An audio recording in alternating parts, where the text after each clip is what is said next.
You set up your Wi-Fi in your garage? That's where the attachment point is. But you could have said put it somewhere else. I just haven't changed it yet. That's such an Ed Kelsey move. I'll get around to it. It's like that second floor bathroom. That's still not done. We had to watch Dad take with his newspaper because he took the door off the hinges. Like somebody bought a second floor bathroom in Cleveland Heights that a 12-year-old soldered the pipes. 90% sure I didn't know how to solder anything properly. This is so good. It's like, why the is the pipes jacked up here on the second floor? Every week something's wrong with that bathroom. What could be the problem?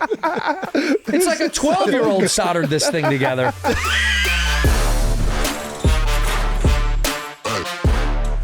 Welcome back to New Heights, ladies and gentlemen, presented by Wave Sports and Entertainment and brought to you by Buffalo Wild Wings. Let's go Sports Bar.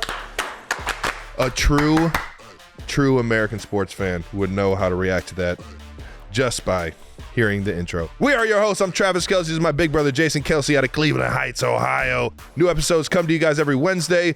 Subscribe on YouTube and wherever you get your podcasts. Follow the show on all social media at New Heights Show with one S. And check out our official fan club at newheightsshow.com. We've got a very, very special episode for you guys today.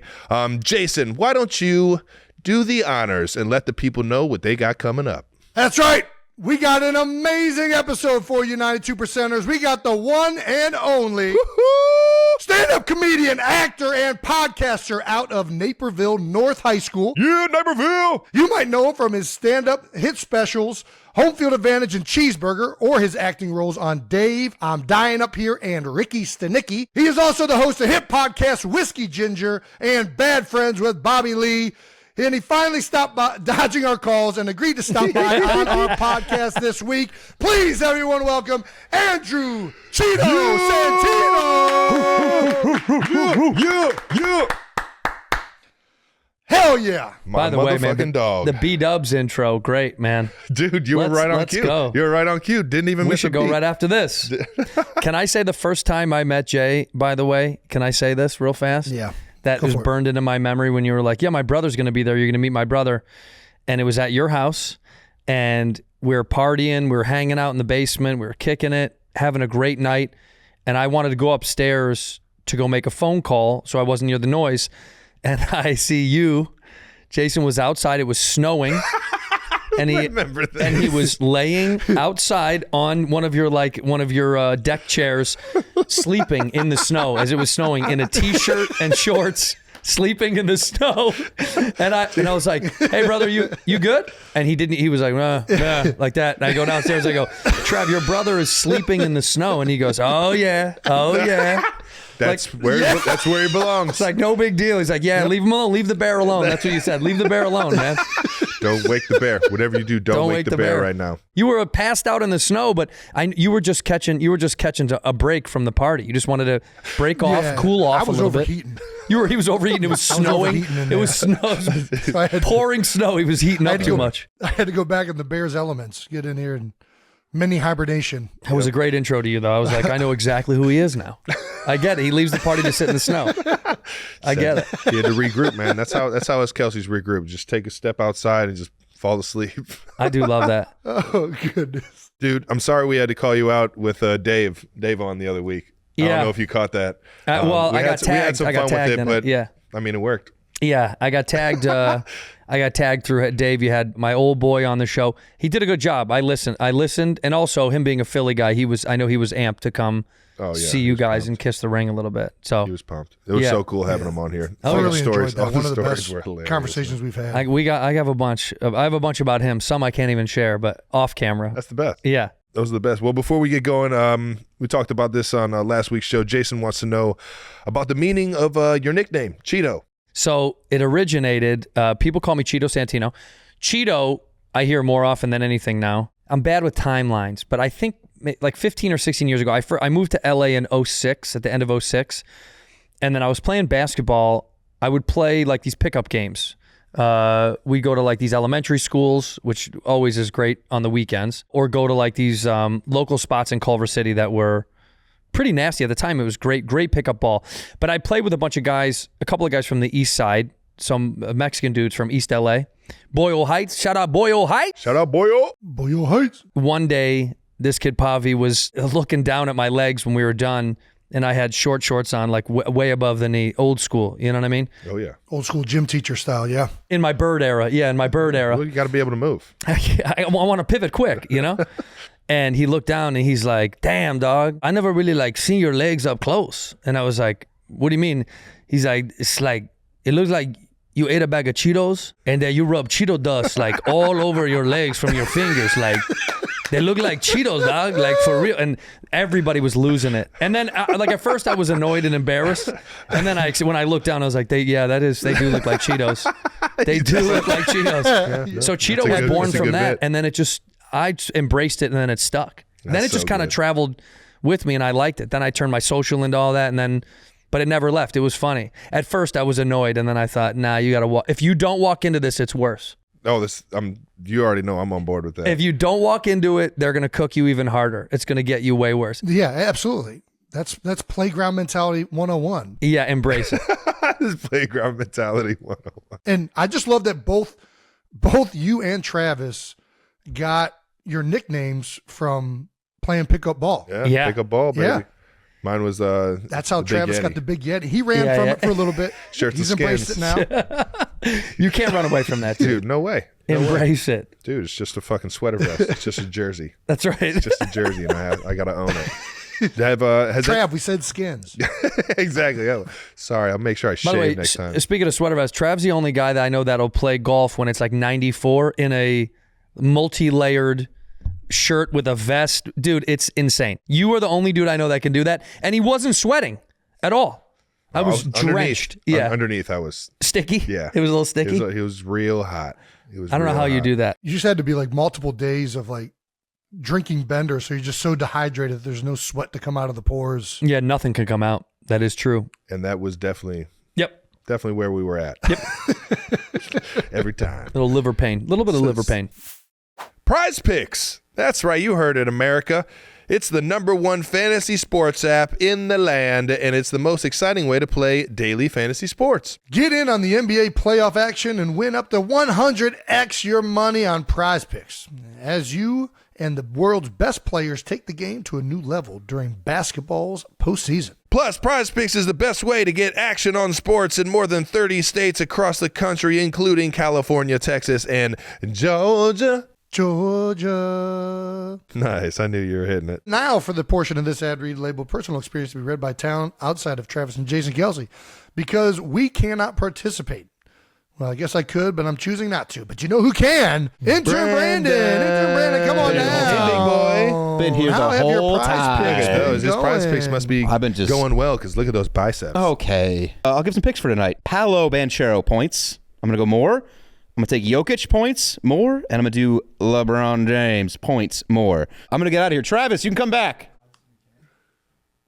Well, hopefully Brandon did good. And if you want to start making your own picks, download the app today and use the code, you guessed it, New Heights, for a first deposit match up to $100. Again, download the app today and use code New Heights for a first deposit match up to $100. Pick more, pick less.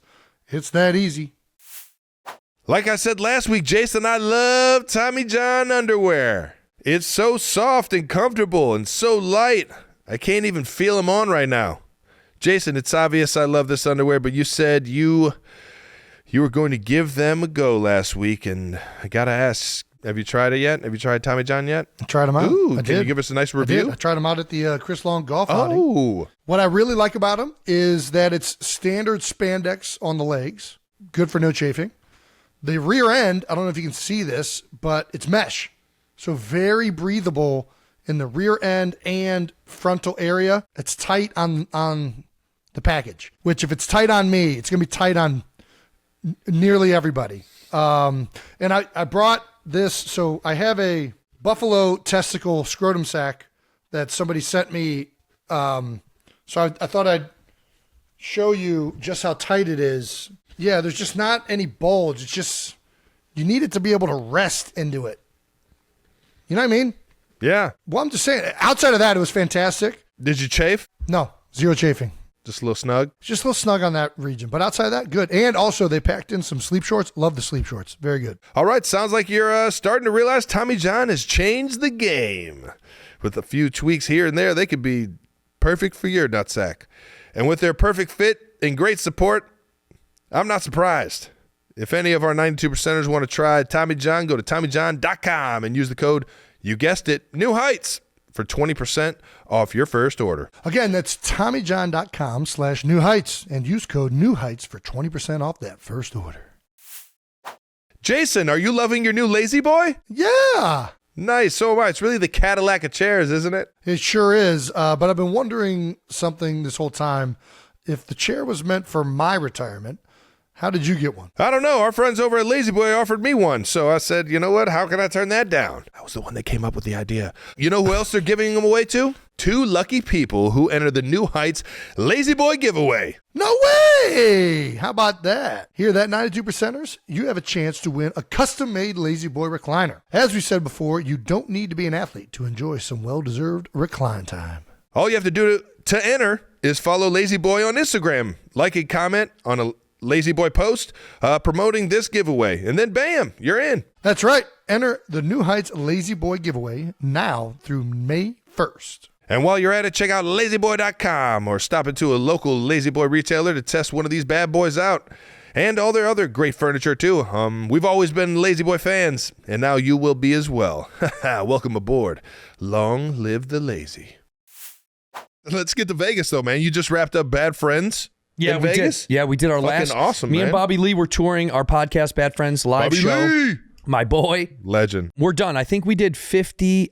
The number is off, but we've been touring for just over a year. Just a calendar year passed a couple weeks ago, and Vegas was our last show. 50 some odd shows. It was been an incredible run, man. It was insane. We had a proposal. So cool, man. We had a proposal on stage. Hell yeah. Yeah, a guy proposed. I mean, that was actually our 4th proposal of the tour, but this A guy proposed to you? he proposed to his wife, but Oh, all right. I would have taken it. Well, his soon-to-be wife. I was Yeah. thinking that Bobby was going to propose to you. That's what. Bobby would propose to me, but I don't know if I could be married to him. I just don't know. I could hook up. He'd be a fun hookup, you know. In Fuck, Marry, Kill, he would be just fuck, not marry. Sometimes Yeah. kill. Yeah. Yeah. No, but Yeah. we finished a long tour. Probably fuck then kill. Yeah, fuck then kill.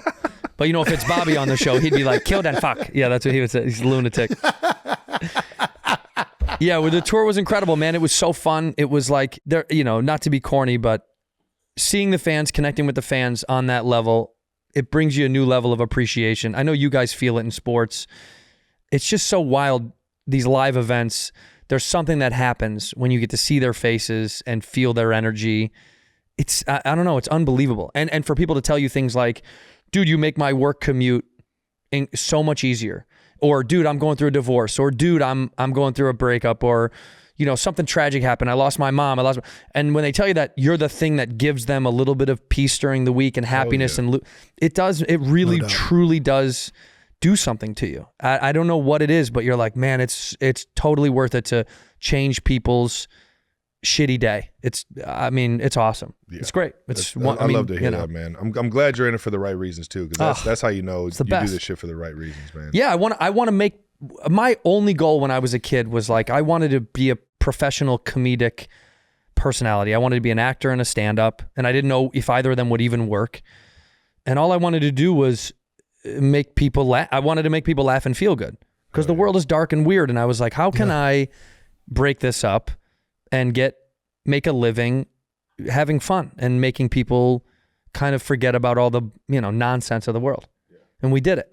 Look at us. Look at us. We did it, baby. How about it, boys? We're here. We're doing it. We're doing it. What did you have anybody looking up to, or that when you were young that you looked up to? Like, what were the comedic people that you thought, like, man, that guy's, when I was a that kid, guy's where I want to be? It's a my first answer is so like, Eddie Murphy was like, it was, everyone will say that most likely in my generation. I'm 40. Yeah, the 90s Eddie Murphy. Yeah, it was just, he was unbelievable. Yeah. He was everything to me. And Jim Carrey, I would say, was like, from the acting side, was my guy, like that I wanted to emulate or be like. Even though he was a stand-up, but as a kid, I only knew him as an actor. I was too young to know him as a stand-up. But Eddie was that guy to me that was like so wild and free, and I wanted to have that energy. I knew I could never be that, but I was like, whatever that is, I love that. Yeah. Because he always looked like he was having fun. Yeah. Which that turned me on the most. That stand-ups that looked like they were also having fun was like kind of what I wanted it. Like they were in with you on it, you know? Hell yeah. And that's kind of what turned me on the most. But yeah, him and Jim Carrey, I think, were the two dudes that I was like, God, I want to be that so bad. I want to be that kind of, have that energy with people and have that influence in comedy. Do, brother. You definitely Thank you, bro. I'm trying. I remember the first time I saw you live, and it was in Kansas City at the Amphitheater. That's right. And it was when you were on tour with Rogan, right? With Rogan, yeah. Oh, that's me calling you probably. Hello, Travis. Chan P. Are you kidding me? Is it? We should pick it up, real quick. Pick it up. Hey, Chandler. I'm sitting here on the podcast with Cheeto Santino right now. Oh, you're with that little stick of big red gum? What's up, spicy? CP? So spicy. You already know. We were just about to get into how you won the tournament this weekend. Yeah. Let's talk about it. Talk about how too many strokes I got, whatever else. You did get too many strokes. You got like 9. No, I got 5. I got 5. See, 5 aside. You went in with, what'd you go in with? I played as a fucking 12. It's not my fault. Santino thinks he's a scratch and gives me 5 aside. All right. You should see this guy swing. It's unbelievable. It's magical. Like it's as if there's like a hinge point at all parts of his body, and it's like snapping into place as he goes back. It's like doing the robot as he's swinging the club. Not only did I get the championship, I got most improved player too. So eat dicks. All right, love you, buddy. I'm gonna hit you as soon as I get out of here. Yep. One of the greatest. Chan P. Fuck yeah. Damn, I forgot what we were talking about. Oh, when I was opening for Rogan and KC. Oh, dude. Yeah. But I can attest for you being able to give that energy and that feeling. I had Mahomes join me. This was like a training camp like getaway. It was like a one day, just happened to be on the off day at training camp out in KC. And me and Mahomes were like, let's fucking go and do it. We got front row seats to see you just absolutely rip it, dude. It was so fun, man. It was so fucking fun. You did the one waffle joke. Oh, yeah, oh my God, yeah. I still fucking love that Well, it's joke. wild is because Rogan, like Joe, I was touring, that's 5 years ago, or how many years ago? It's got to be at least maybe 6 or 7. Yeah. And I was touring with Rogan, and Joe loves MMA. He loves everything in the martial art world. Yeah. But, traditional sports, he's cool with, but it's not like his thing. So I was amped. I was like, dude, the Kansas City Chiefs are like coming to see us. Like I linked up with these guys. They're coming to see us. And he was like, oh, cool. Which team are they? I was like, the football team. And he was like, all right, word, cool. I mean, it just doesn't mean anything to him. I was amped because they're coming to see us, dude. The boy, we're in their city. This is perfect timing. And then after that, I was in Dallas, and Pat came out with the crew. With the crew to come see me in Dallas. And then after that, tour has been going on, and oh man, life has changed for the better. It's been amazing, man. Dude, I remember that show forever, man. You absolutely killed it. It was so fun. That amphitheater's beautiful in KC. Everybody fucking fired up. And shout out to Philly. We love Philly. I said that before the show, but every time I play Philly, we get so much love. We were in the Met last year. Beautiful theater, venue. Man. It's unbelievable. Yeah. Yeah, man. Sometimes I'm shocked that they let us into those theaters. I'm like, we're telling dick jokes inside of like an ornately designed, beautiful theater. I'm like, this is so inappropriate for how gorgeous this thing is. It was constructed with such care. You know what I mean? Oh, yeah. Like some dude carving the ceiling. He's like, one day, a ginger man will tell a disgusting penis joke in this very room. It's ridiculous. And it will erupt. Yeah. And the laughs will sound so lovely. And they will bounce off these beautiful walls. They will project perfectly right to this specific point. Yeah, it's been amazing. And now I'm touring around doing getting ready for my hour. I'm going to shoot another hour in a bit, but I'm getting the hour like honed in and all that. So I'm touring again. That's awesome, man. Yeah, I man. cannot fucking Excited. wait just yet. Dude, the last cheeseburger was a fucking banger. Thank you. Yeah, Cheeseburger on Netflix. That was it was so much fun, man. That was like, what a fun thing to do. I shot that in Denver, and that's the same thing. We like coin up an hour over a couple of years, and you peel it apart. And some guys, some guys back in the day would do 2 or 3 years. Then for like Chappelle and Louis, it was like every year. And now people are back to a couple of years to kind of like pace it out, I think. Yeah. For a minute, those guys were like competing over like who could do it. And then the younger guys, we were like, well, I'll chill out a little bit. I'm good. I don't need to break myself, you know? I love how you brought it full circle with the cheeseburger, though. Oh, man. yeah. You just want to be enjoyed, I just want to be enjoyed. It's I named so the fucking real, cheeseburger man. because it was a real conversation I had with my wife about having like a tough time mentally, which we all go through. Yeah. I was like, I just want to be a cheeseburger. I just want people to enjoy me right now while they have me. I don't need some, I don't need some great stamp by the world. I just want you to like have fun right now, because life should be, to me, living right now. It's tough to live for any other time. So that's what that whole thing was about. It's like, just have fun right now. You have no idea when it's going to go or how you go. So you can't be looking so far in the future. The whole thing was, when you eat a cheeseburger, you're just enjoying it now. You're not thinking about anything other than that. Yeah. So that was, I don't want the trophies or the statues, especially if the statue looks like Allen Iverson's statue. Dude, the statues can go one way or the other, bro. man. Some of them are so good. Some of them you're like, all right. They love you. They love you. I mean, like if they made a statue of you guys, I mean, don't you want pre-approval? Don't you want to go, can I take a look at the drawings? It's like getting a tattoo without them putting the stencil on. I'm always like, freehand? Are we freehand the statue? You gonna freehand the statue? I think we should lay it out first. We don't have a machine that can make this like way. We can 3D print. Yeah. Well, like Jordan's statue, when they put that up outside the United Center, I remember that was like mixed reviews, because I'm from Chicago, and that was like, some people loved it, some people didn't like it, but they're never going to look that much like you. Yeah. Do you know what I mean? Like, it'll be close, but it can't be so don't expect anything. Yeah. So Jason, don't expect your statue to look anything like you out there in film. Yeah. No, if they ever do, I hope it looks much better looking. But shout out to Allen Iverson. He's the man. Statue, but it was a strange statue. Let's be real. It was like a mini me version. It was a little wild. You were just about to talk about you're building out a new special. You're getting ready to do another hour, right? What's that process like? How long are these jokes, being tested out before you've figured out what that run of show looks like? Yeah, so it's everyone has a different process. There is no like we all do this, but uniform. Not at all. Some guys, I'm doing a club run. And then I'm going to go play theaters when it's really cooked. But right now I'm doing clubs to do 4 shows, 2 Friday, 2 Saturdays. Sometimes I'll do 6, depending on the city. Like in Dallas, I sold out 6 quickly because Dallas is great that city I always do well in, and I like the club a lot. So I was like, I'll just do that. But I like to just peel it out, and it takes me, this will have been almost a year.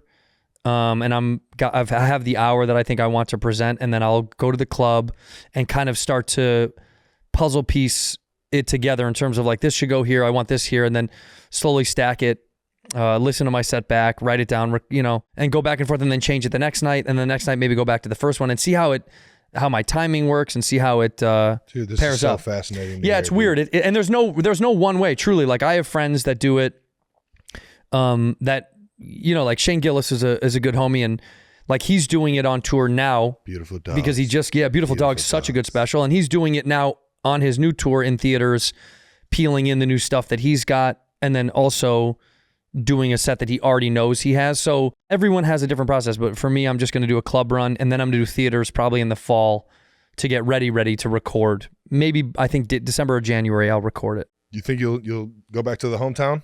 I don't know where I'm going to record this one, man. That's so funny. They asked me. I'm actually doing it with. I feel like I can say this. I'm doing it with Omaha Productions with. Oh, nice. With Manning, nice. yeah. Over in Omaha. Yeah, the big dog. So we have a meeting coming up about where we want to shoot it, and I'm still lost in the sauce. I don't know. I just can't. I haven't pinpointed where I want to do it, but I do think it's going to be in the Midwest. I will say that. I'm almost positive it's going to be in the Midwest. Yeah. Midwest guys, keep it home. Yeah, baby, keep it back home. Do you think, back to that process, do you enjoy working the clubs, trying new material in that like smaller, intimate vibe more, or do you like the big produced, big show stadium vibe? Big shows are good when you have the thing to give them. It's almost like, I don't know if you're like, if you know, when the kids put on like a show during the holidays for the adults, well, you know, like when the kids are like, all right, you guys want to watch us perform the thing? It's like, that's what it feels like when we go do theaters, that you're like, I want to show mom and dad the thing now. We were in the cousin's room. We were preparing the speech and the song and the thing. That's what it feels like. And the clubs feel like to warm up. I mean, it's not like that's less of a show. It's just way more intimate and loose and kind of, you know, it's kind of more fun. It's kind of like when you're drunk making a meal, when you're like, we'll see if this works. We'll see if this works. How does that taste? And then, you know, and then the theaters are more like a sit down dinner where you're like, this is prepared. It's tight. It's more concise, you know, for me personally, again, but that's everyone's it makes so sense. different, but that's how I'd like to do it. Hell yeah. Do you, you talked about doing the tour this past set of shows. You guys talked about going on a bus. Oh my God. Did you guys end up doing the tour bus? Yeah, we did the tour bus. We did it for the first half, and then that was it. I got to tell you, that was it. They were like, do you want the bus for the second half? I was like, no, I think we're going to fly. We know everyone knows the rule of tour buses. There's no pooping on the bus. That is a fact. Yep. It's been that way since the 70s. Who abused that? Bobby Lee. Bobby Lee clearly was the first one to poop on the bus. I wish Vegas had a money line on it. I would have bet so big. Hammered that line. Yeah. I mean, but the bus driver, we had this dude, he was so funny, man. He was so wild. And he's like, I'm just going to be real with you. If y'all poop on the bus, y'all are going to be smelling it for a long time. And I was like, well, let's not poop on the bus, please. Of course. Yeah. Bobby pooped on the bus, without a doubt. He's like, we couldn't stop. Gosh. It was 2 a.m. He wasn't going to pull over, blah, blah, all these excuses, which I know wasn't true. I know he pooped in the afternoon and he just lied to me. Yeah. It was 2 p.m., not 2 a.m. He was just switching his head. But the bus life is crazy because you live in these coffins, you know, which actually are more comfortable than you think. They call them these coffins. They're like bunks. Yeah, they're not that bad. You feel kind of like snuggled, like burritoed in a little bit. Interesting. I slept in the back for a bunch of it. There was like a bedroom back there, but small. And I hated it. The bunks are a little bit nicer because there's a dump bunk where you put all your stuff in. And then you sleep in those they're little comfort, you know, little like tiny comforting sleeping bags almost. Just little nooks. Little nooks. And then you can put your iPad up. They've got these clips so you can put your iPad on the ceiling and watch TV shows and movies. Yeah, it's actually kind of nice. They have little speakers and fans and it's kind of cool. It's kind of a little getaway. But the worst part is doing a show, doing the meet and greets and all that stuff. You got to eat fast, pack up, then get on the bus immediately because you have to drive to the next city. So you're sleeping through the night, and then you're waking up in Oklahoma, then you're waking up in KC, then you're waking up in Indianapolis. So that's a little tough on your body clock. It stinks. You got to wake up. I would try to get a workout in, then go to lunch, write and organize, do sound check, and then you're at the venue. So there's not a ton of like kick it time. It's kind of tough. It's a little tough for you. That's why the planes are so much easier. It's more expensive to jump the whole crew on a plane and go, but it's worth it, man, because the buses they're tough. They're tough. It's tough, dude. I can only imagine. Especially on when you're going through the middle of the country, and this is you all night long on the bus, all night, dude.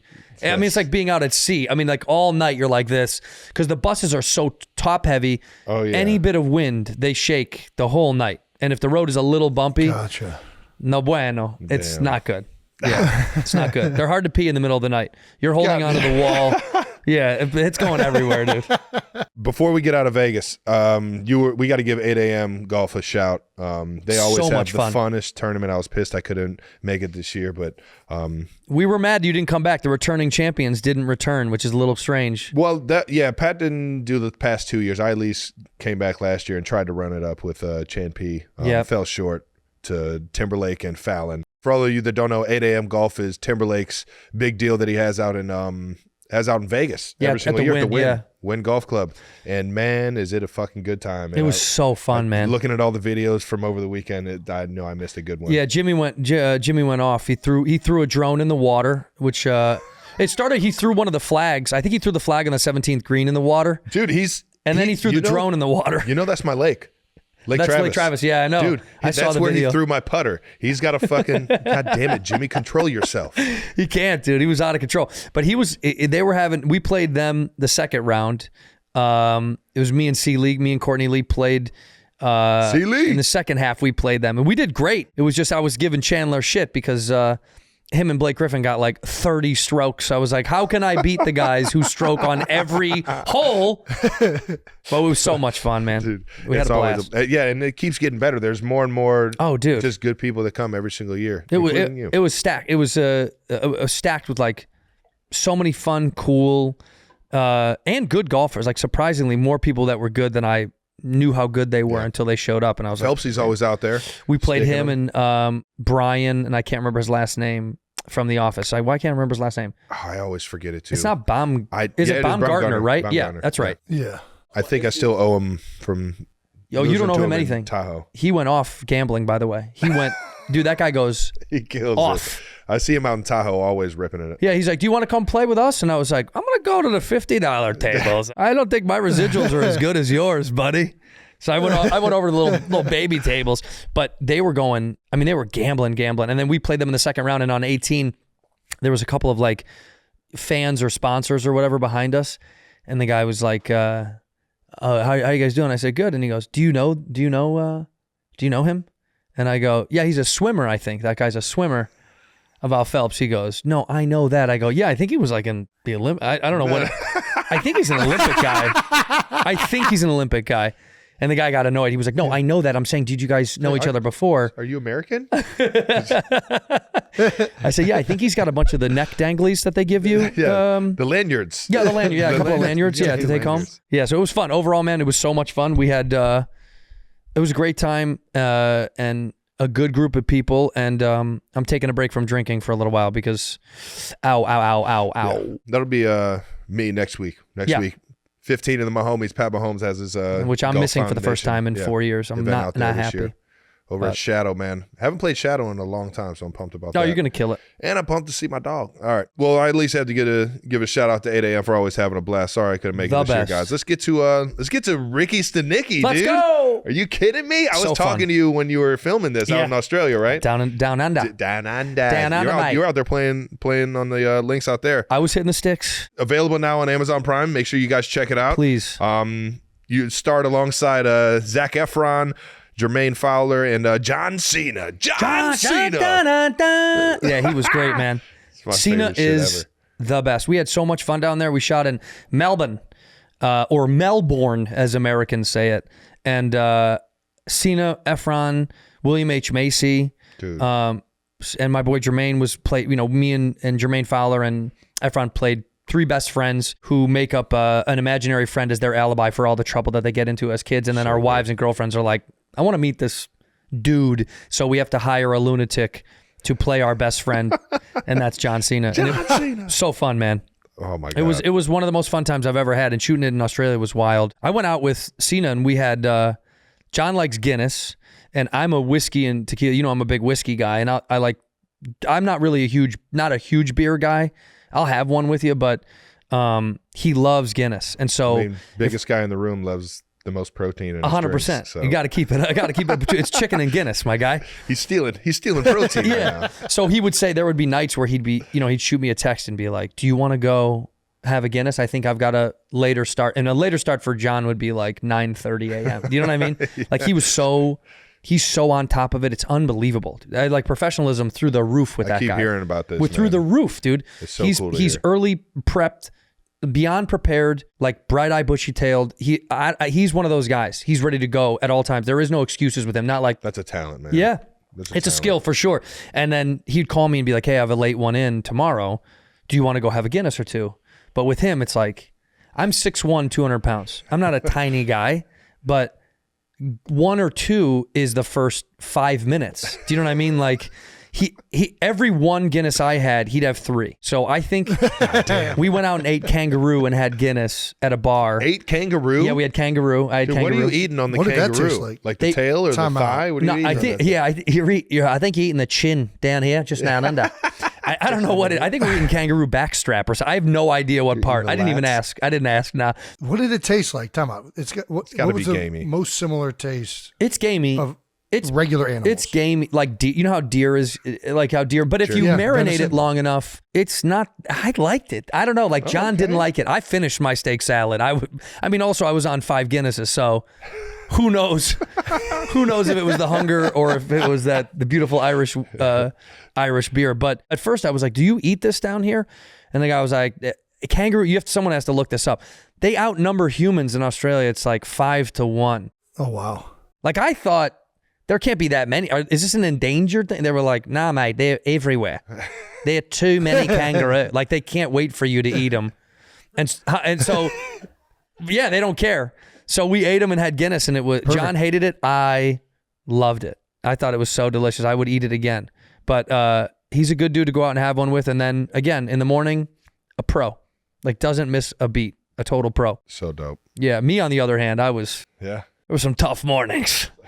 This kangaroo is killing me right now. Yeah, it was tough. But we had so much fun. And they were really, really good people and they treated us well. That whole city showed us so much love in Melbourne. Something about the Aussies, man. They're the best, dude. They're such cool people. Every single time I fucking see one, I ran into Hemsworth. Yeah. One night, and it was like I met my long lost brother. Yeah. Within like 2 minutes, I'm like, dude, we got to rip it again. Yeah. We don't have enough time right now, but we got to do this again. They're so chill and so down.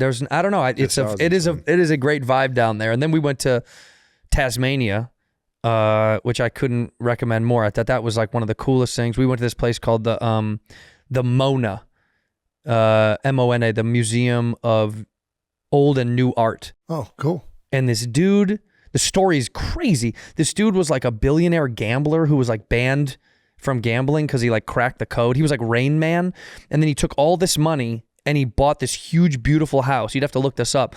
And it's multiple floors. Got to be 3 to 5 floors underground. Everything from like Picasso's to like brand new art. Wow. And during the day, there's 5 or 6 like nooks of musicians, artists, painters, performers working on their craft, and then they perform in the evening.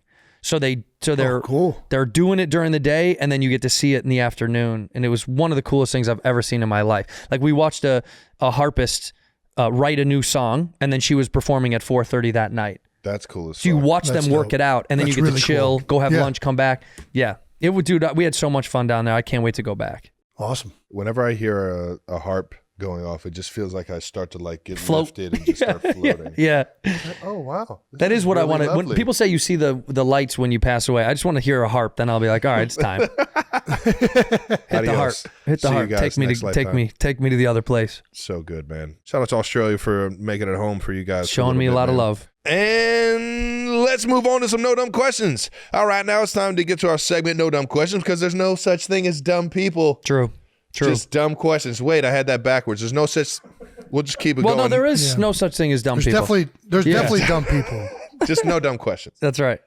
Until you hear some of these. No Dumb Questions is sponsored by Tommy John Underwear. You ever throw on some Tommy Johns? Yeah, Hey! I mean, I usually free ball, but I'm going to start wearing Tommy Johns from now on. We got something about the Midwest crew right here. We just let it fly. I don't, but you guys do. Tommy John makes the most comfortable underwear on the planet. No adjustment needed.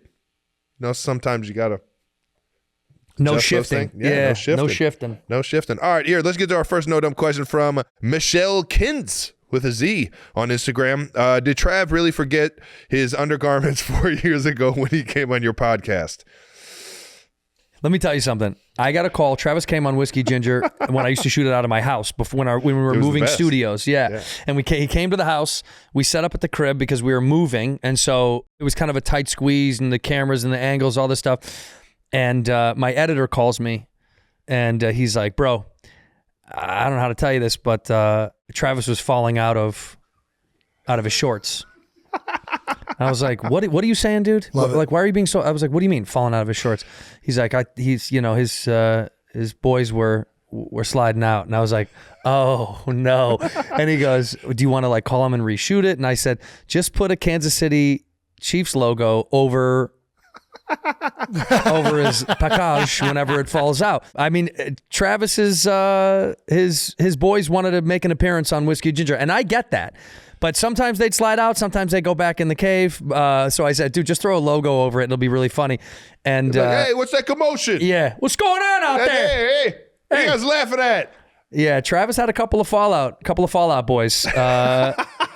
And we cut it out. And by the way, that footage will be available. What's her name? Mackenzie or whatever? Yeah, Michelle. Michelle, that footage will be available on our Patreon. No, I'm kidding. We're going to hold off and sell that footage for a lot of money someday, Michelle. That one is in the vault for life. Yeah, Travis had a little sideshow going on. I didn't have my Tommy Johns on. No, he did not. No wonder you wear underwear now. I've never had that issue. Mine can't fall anywhere. They're adhered. Well, you tape it to your leg. Yeah. Keep it tight. That's all I got. I don't know. All right. Well, it was a fun-ass interview. You guys should check it out. So fun. On Whiskey Ginger's page. Our sponsor, Tommy John, heard about this and has given us a care package just for you. Oh, hey, how about that? Whoa. Santino, it's under my seat. How about Under your seat? How about this? I didn't know we gave out.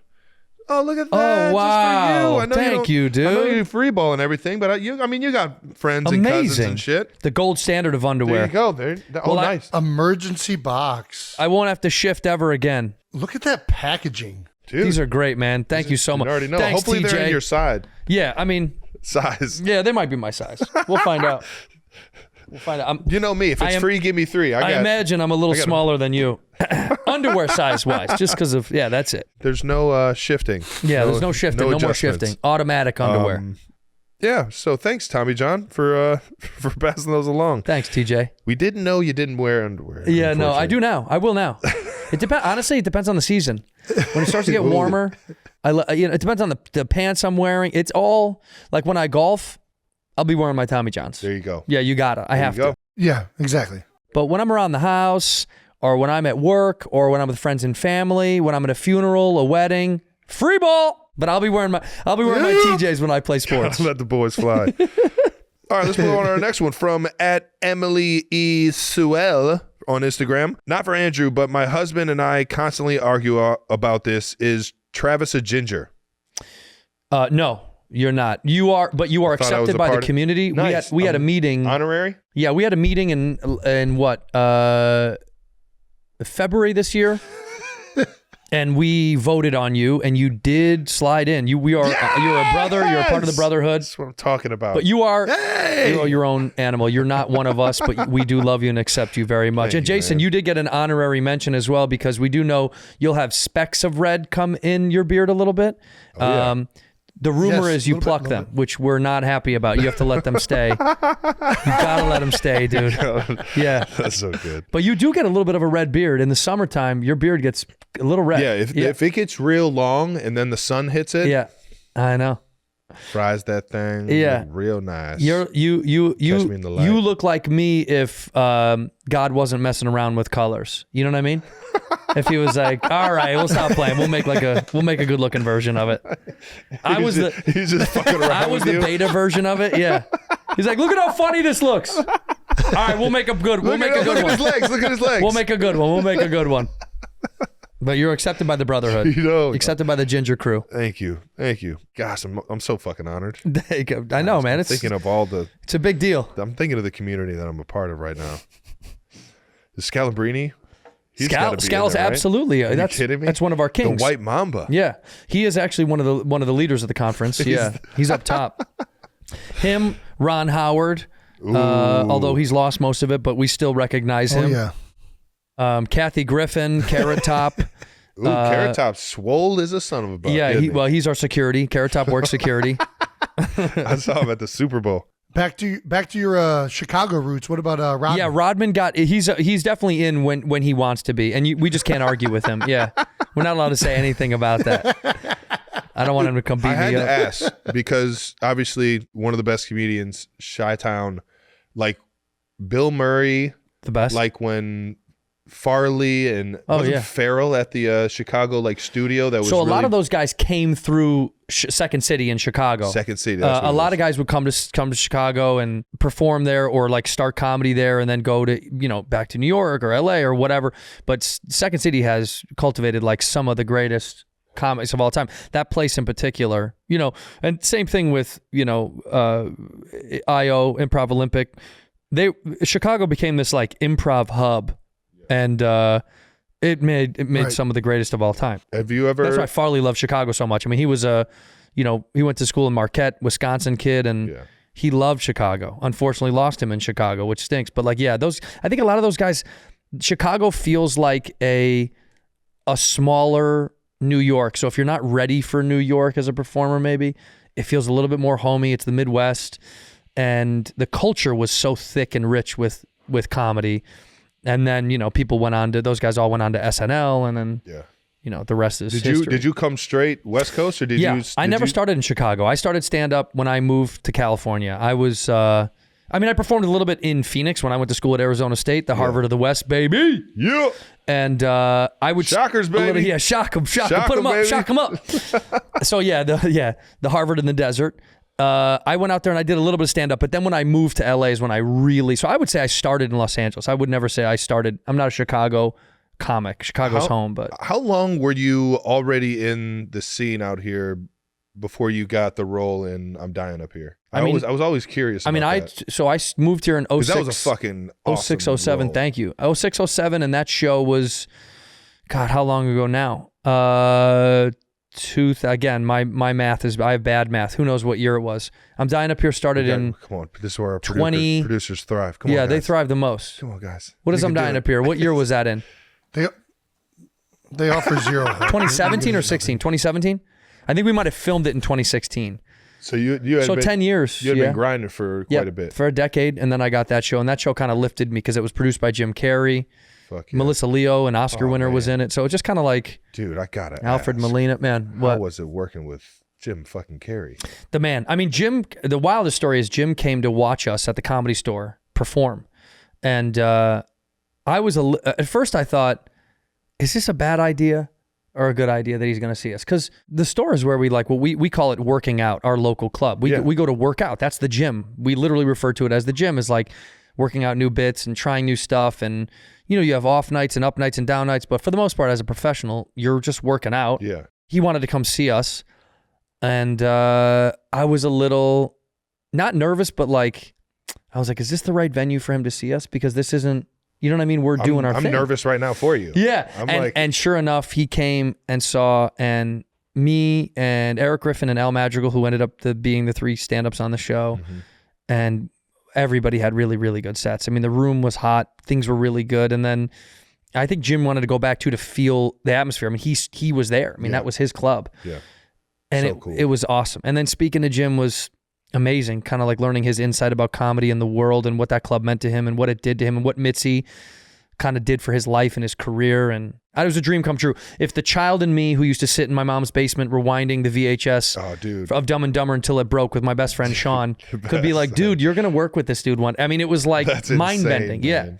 It was it was him and Farley, Carey and Farley for me, man. They were my absolute favorite. I still have all of them on VHS, actually. Yeah. Oh, I still got them. I went out and got a little 19-inch VHS TV. With the TV with the VHS in it? Underneath, love. And I just fucking... By the way, those things, for people that don't know, the VHS... the VHSs that were built in the TV, it might have weighed 156 pounds.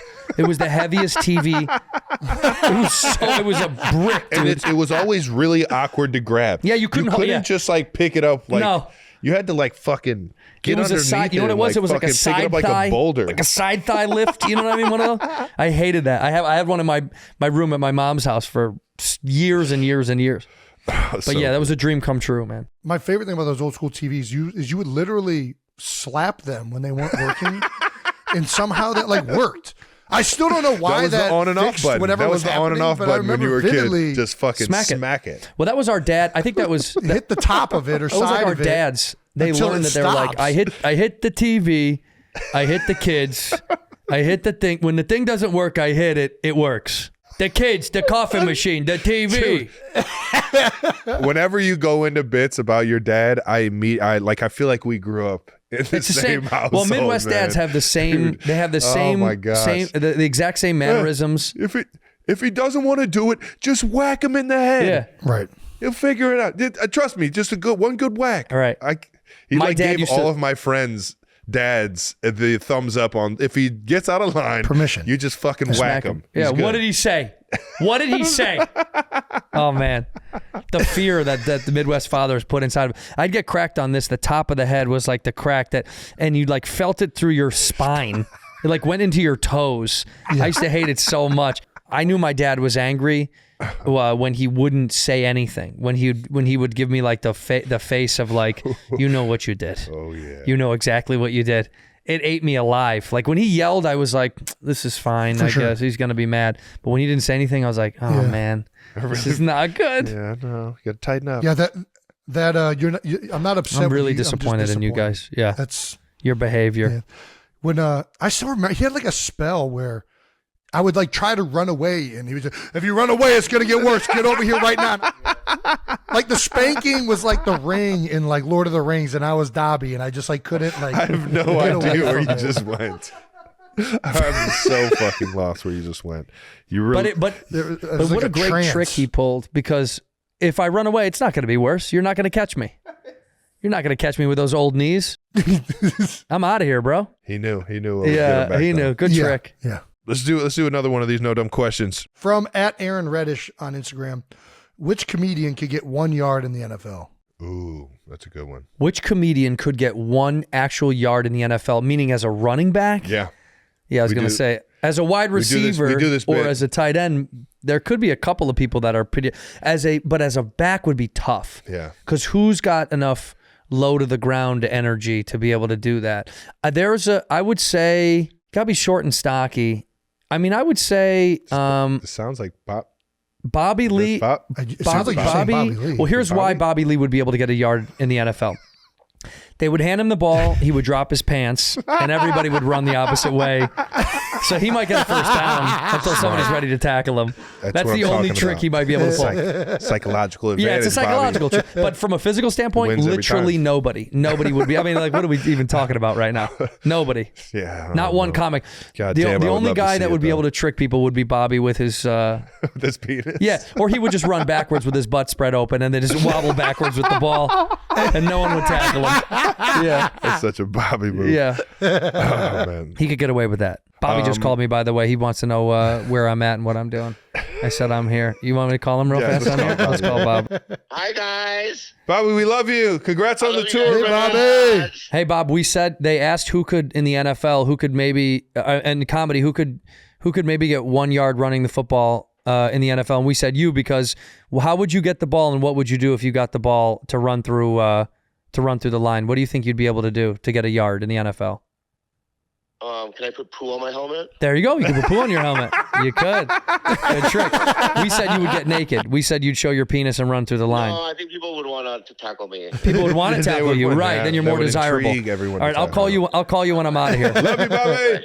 Love you, babe. Bye. And the last one from @Indele on Instagram. Have you told Travis about the time you punked Taylor? I have seen this. I think he's probably seen the clip. I watched Punked.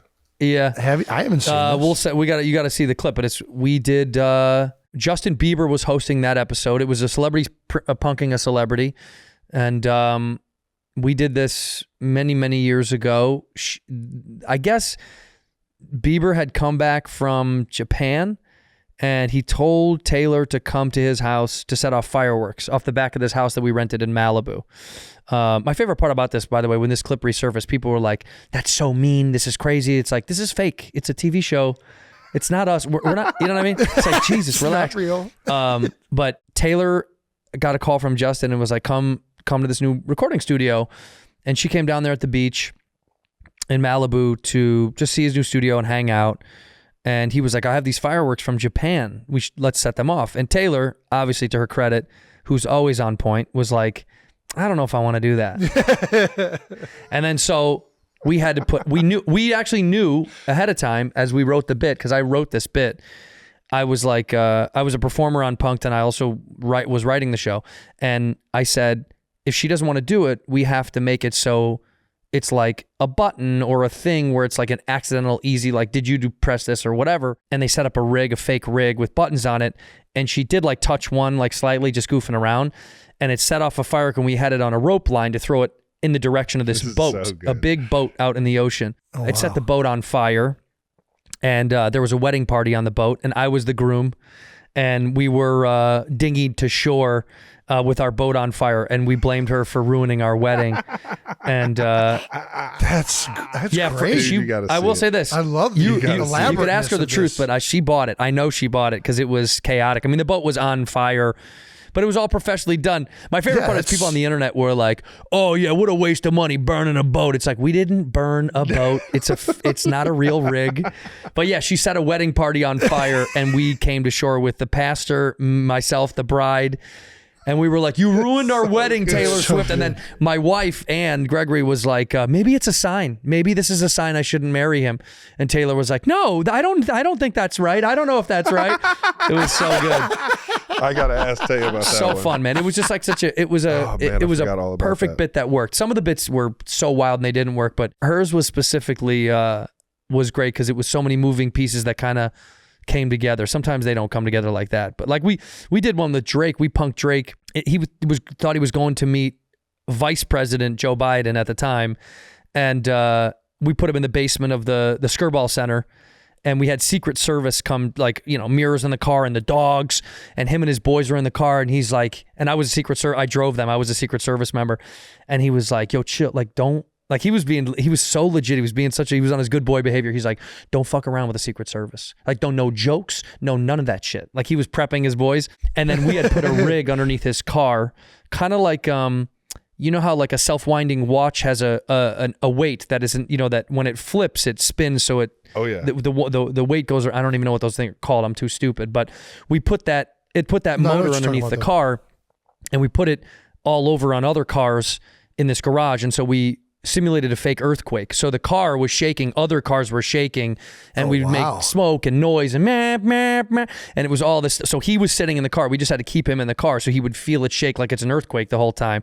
And he had a full-on panic, like Drake. Shout out to Drake, being from Canada. He was just like, he was like, yo. He grabbed onto his boy. He held him real tight. It was hilarious, dude. Yeah, dude, use that in the disc, Kendrick. Use that in the disc. I would have fucking been shitting myself if something like that happens, dude, he was freaking out. And then we had my wife who played in the earlier sketch, and she was pregnant, and she came on. She's like, "What's going on?" So you see this pregnant woman in the middle of an earthquake, and Drake was like, "Stay away from the car. This is the Secret Service car. You can't come near the car." It was so funny, dude. Yeah, we had some wild bits, but yeah, that one was good. The Taylor, you have to ask Taylor about it. Yeah, I'll see if she was trying to sell it or not. Yeah, she might have been.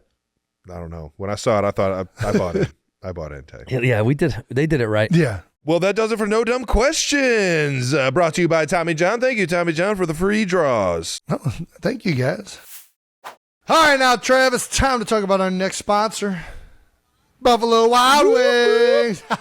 Hey, Trav. All right, now. Let's fucking go. And by that, I mean, let's go and get some takeout from Buffalo Wild Wings. Go. Fire me up. Fire me up. For any 92%ers out there who didn't already know, takeout and delivery for Buffalo Wild Wings is now officially called Buffalo Wild Wings Go. That's right, and it's officially time for the draft, which means when you order Buffalo Wild Wings Go, you can enjoy your B-dubs in the comfort of your home, so you won't miss any of the draft action. Right now, until April 30th, when you order Buffalo Wild Wings Go, you can get 6 free wings in any of your favorite sauces with a minimum purchase of $10, that is, and promo code GOWINGS. What sauce are you getting on your 6 free wings? I'll probably go, if it's free, honey barbecue. Or traditional barbecue. I mean, it's so hard. Traditional barbecue I'm in on too, but honey barbecue. For a limited time, get 6 free wings for takeout and delivery with Buffalo Wild Wings Go through the B-Dubs website or app. Let's go! These days are warmer. The walks are longer. And one easy way to help your dog shine this season is with fresh, healthy food from the Farmer's Dog. The Farmer's Dog makes real, fresh dog food and delivers it right to your door. Recipes are developed by vet nutritionists and made from real meat and veggies in proportion just for your dog. Traditional dry and wet dog food options are highly processed, can use much lower quality ingredients than they claim to, and are extremely difficult to portion accurately. The Farmer's Dog is healthy pet food you could feel good about feeding your pup. It's the best option for dogs of all life stages. That's right. It doesn't matter if your dog is young or old. It's always the right time to begin investing in their health. Get 50% off your first box of fresh, healthy food at thefarmersdog.com/newheights.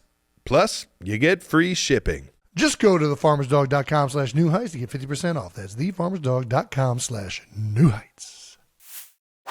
Let's talk about our sponsor, Shady Rays. Get ready for the season ahead with quality shades built to last. Our friends at Shady Rays have you covered with premium polarized shades that won't break the bank. Their shades have durable frames and crystal clear optics, making them the perfect choice for all outdoor adventures. Gotta love them good optics, baby. Shady Rays also has hundreds of options to choose from, so you're bound to find the perfect pair to match your style. And if your shades ever go missing or take an unexpected hit, don't sweat it. Unlike my Super Bowl ring, they have the most insane protection in all of eyewear. Every pair is backed by lost or broken replacements. And if you don't love your shades, exchange them for a new pair or return worry-free within 30 days. Exclusively for New Heights 92%ers, Shady Rays is giving out their best deal of the season. Head to shadyrays.com and use code NEWHEIGHTS for 50% off 2 or more pairs of polarized sunglasses. Let's move on to some more stand-up, man. All right, let's talk about your stand-up career a little bit more. We like to ask the football guests, what's your welcome to the NFL moment? What would you say was your welcome to stand-up moment? That's a good question. I think... or welcome to comedy moment. Yeah, I think a big moment in my comedy life, and there's been so many. Like honestly, there's moments where you go, wow, this is amazing. This is amazing. This is amazing. Like I can't believe that. But I think like the earliest one would be the first club to pass me was the Hollywood Improv, the historic Hollywood Improv, and they passed me. And this is wild.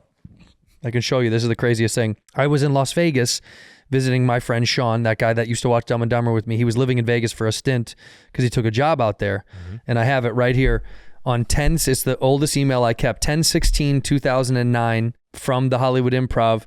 Hello there. Let me know this is your first paid set as a regular.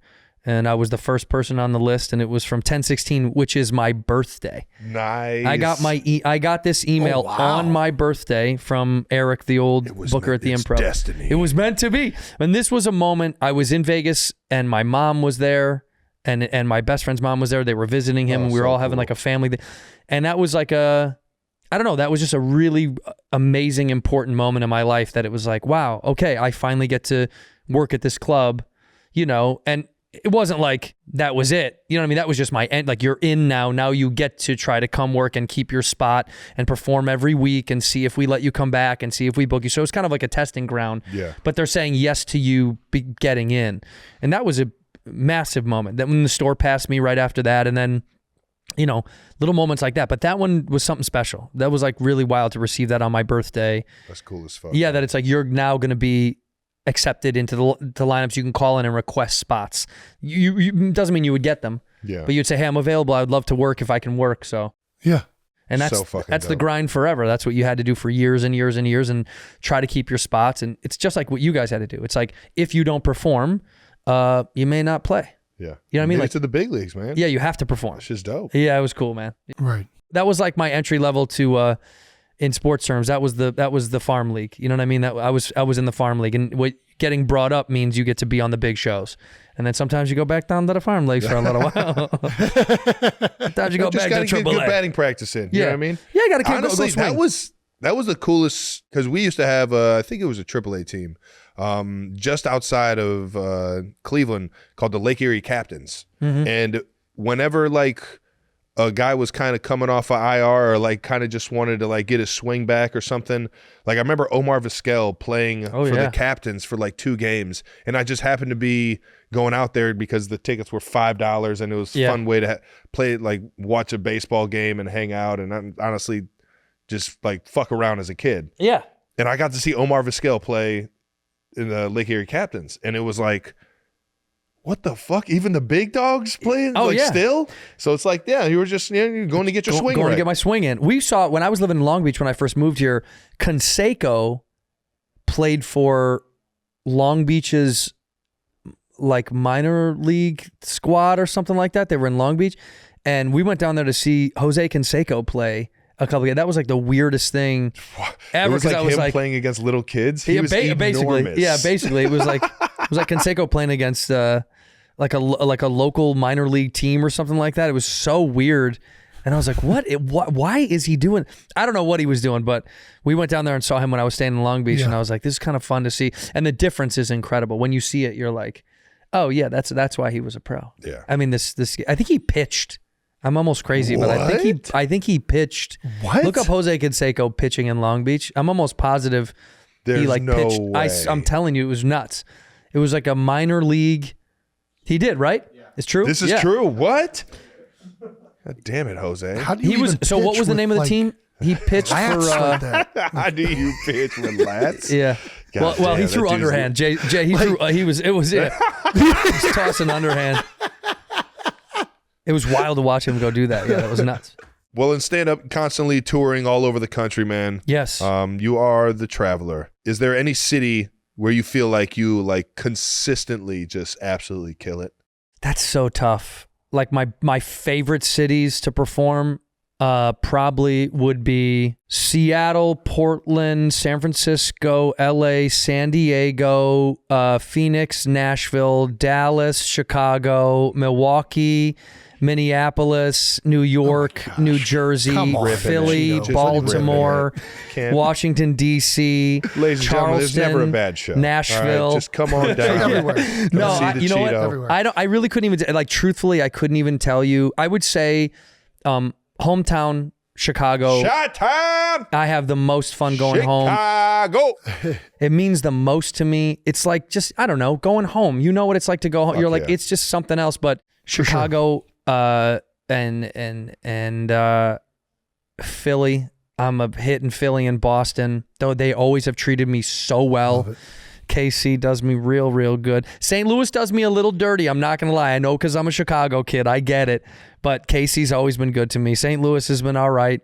Dallas and the West Coast has always been blessed me really well. The West Coast always does me well. But nothing like going home, dude. Chicago, to me, it's more like... Probably just have more fun. just doing seeing the show. family. Yeah. Yeah. Just because like we have all of our family and friends come out and they bring their friends. And this year we had an after party at the Chicago Theater and it was like, I don't know, 120 people or something like that. yeah. Yeah, it was great. It was like, Hell yeah. that's more what it's about is like getting the family and the friends to just go goof off. Dude, you know what I mean? I tell everybody, man, win, lose, obviously love winning more, man. But I thoroughly enjoy going up to the suite after football games and seeing all the friends and family, man. It immediately like obviously if we win, the energy's up. It's Big a fucking, we get to party even more and have more fun. But being so grateful for getting to where you are in this world and being able to share that excitement and that success with the people that you grew up with, man, and the people that you're with now, man. It's just the absolute best. That's the reason to do it. I mean, I said this in the car to my sister and her best friend are with me, and I said, I think the only thing that's cool about being an adult is that when you start to make money in your career, you get to enjoy it with your friends and your family, people that you love. The only reason for me to like get more career success is like I can have more fun with my parents and my family, my friends, and do more fun stuff. That's to me, that's the only, I don't know. There is no other reason to do it other than using that to be able to have more fun and more access for fun. Yeah. Yeah. And get a sports car. True. There you go. What is the better comedy town, Philly or KC? You got to pick one. What's a better comedy town, Philly or KC? Yeah. Don't look at me. Bro, this is so mean. There's just more people. There's way more people in Philly. Yeah, that's a little unfair. More people, more funny people, more comedy. Yeah, you have to go toe to toe. You have to go cities of similar size, like Indianapolis, Kansas City. That would be similar in size, I bet. Right? Well, which one's better between Indianapolis and Kansas City? Yeah, Kansas City. There's no doubt about that. Yeah, there's no doubt about that. Fine. Per capita, Kansas City's crushing it. Let me ask you this. I've always been interested in, I've loved stand-up comedy my whole life. Travis and I used to watch like Comedy Central Presents. Like we've always been infatuated with stand-up. What would be the way you would recommend to me or anybody else that's never done it to go try it? Like an open mic? Try a mic. Try, yeah. Is there like a strategy that you would recommend? I mean, try if somebody's really wanting to do it. I mean, I would highly suggest not doing it for everybody. If that's my first piece of advice. Are you sick of kind of seeing just everybody? grind. Yeah, I'm gonna go up there and have some fun and do it. Well, a lot of people are like the funniest guy in their group of friends, or like the funniest dude at the office, but they don't understand like the thing to do the thing. It's like there's like another gear. Yeah. And it's also, it becomes, if it's your career, it becomes a lifestyle. It embodies everything that you like. It's everything. You've dedicated so many years.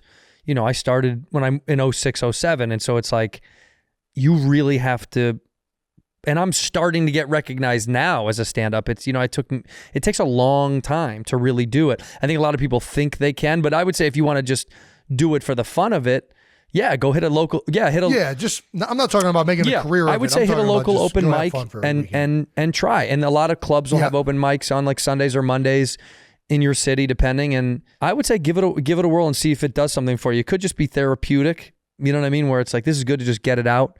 And if you can't afford therapy, go to your local open mic. That's free. You can always yell about your dad at a local open mic in Poughkeepsie. Whatever makes you feel good at the end of the day. But yeah, I would say go to a mic and try it. God, that's good. I would love to see you two cats come and do it. I would love to set something up for you guys to go do it. Jay, would you be down? Yeah, let's. So our next bit here is fans send us all sorts of crazy shit. No. What's the weirdest thing a fan has ever tried to give you at a show? The distance. Yeah. He's on the TV and he's not. He's not. Jason, would you want to open? Maybe give it just a run. I purposely. You're not here. You didn't hear him? He heard it. I'll do it. If you do it with me, I'll do it. No, this isn't a hand-in-hand thing. We'll see who can make more laughs. Let's go. Don't make it a challenge. Challenge. Let's get it on. Wait, what was the question? What did you say? What was that second question, though? Fans send us all sorts of crazy shit. What's the weirdest thing a fan has ever tried to give you at a show? What's the weirdest thing a fan has ever tried to give me at a show? I mean, I've gotten a lot of drugs. Drugs are definitely a gift that people give you. Nice. Yeah. That's fun. But the wildest thing is there's always a guy that comes, a dude will come with like a pill jar and he's like, hey, well, yeah. And I'm like, it's like I'm not taking your that. flavor jelly bean. Like, what is this? Like, it's a good rule of thumb. Don't take random pills from people. They give you they'll be like, this is DMT or whatever. And I'm always like, I'm not taking this, but I will give it to a friend that I don't like that much. I will give them, let them have it. You give it to Bobby and all of a sudden he's naked on stage. Yeah, exactly. We've gotten some, but Bobby and I have gotten on tour. I will say the fans are incredible. The art that they've given us is beautiful. Like some of these artists make such incredible stuff. And that's why on Bad Friends, like our studio is built with tons of art. Yeah, like we do that. We put up all the art that people give us and we cycle it out as often as we can. But we've gotten some really heartfelt gifts. Bobby got a ring that somebody's father had during the Korean War. And I thought that was such an amazing. We get a lot of sober chips because Bobby's sober. We get a lot of those chips. And I get a lot of golf stuff, which I think is really nice. All the fans know. So they always get me golf hats or golf balls or, cool little trinkets, but nothing ever like, we did get, that's not true. We did get ashes of somebody's passed away mother or father. I don't quite remember, unfortunately. We got a little bit of ashes. Gosh. Yeah, and we lost it. Our tour manager was like, I think we put the ashes on the thing. And I was like, I don't know where they are. So sorry to that person. Your dad is in... Doesn't sound like they really... somewhere else. They didn't really care that much. I don't know. I have no idea. No, it was a nice thought. They were like, but also, I want you to have a little bit. What do you do with... I was going to put it on my eggs. I have no idea. I don't know what you... A little salt and pepper. A little salt, pepper, a little bit of little daddy eggs. Yeah. Oh my goodness. We've gotten some weird, strange stuff, but nothing too dark. Well, besides the ashes. Yeah, the ashes was kind of it was like a nice, I get it. I get what they were trying to do. Yeah, sentimental. All right, let's get to your Chicago fandom. We got the NFL draft coming up, and you guys are sitting in the pole position. What are you hoping they do? Well, I will say, do we believe in my boy? Do we believe in Caleb? Do we believe in him? Do you? I do. Yeah. I think he's the man. He's got some gamer in him, man. But I'm also I've said this pretty adamantly. I like Justin Fields. I've always I always supported the guy. I thought he was great. Yeah. I enjoyed him. Look, the system maybe wasn't working. We have a lot of things going on in Chicago, as people know. Virginia McCaskey, I think she's 186 now. I think you guys can look that up. She's a little bit older. She's a little bit older. She sawed off pipes for the original. Yeah, sure. The original. Yeah, the original Soldier pipes. Stadium. Yeah, she built Soldier Field. It's a little tough. I think the Bears need some fixing, and I believe in Caleb. I think he's gonna do some great stuff. I really genuinely do.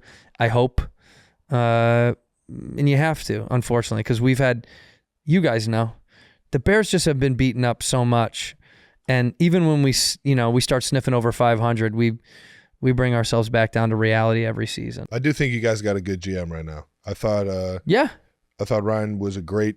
I think he was head of. I'm not sure what his position was in KC, but he scouted for you guys. Oh yeah, he was big. He was. Yeah.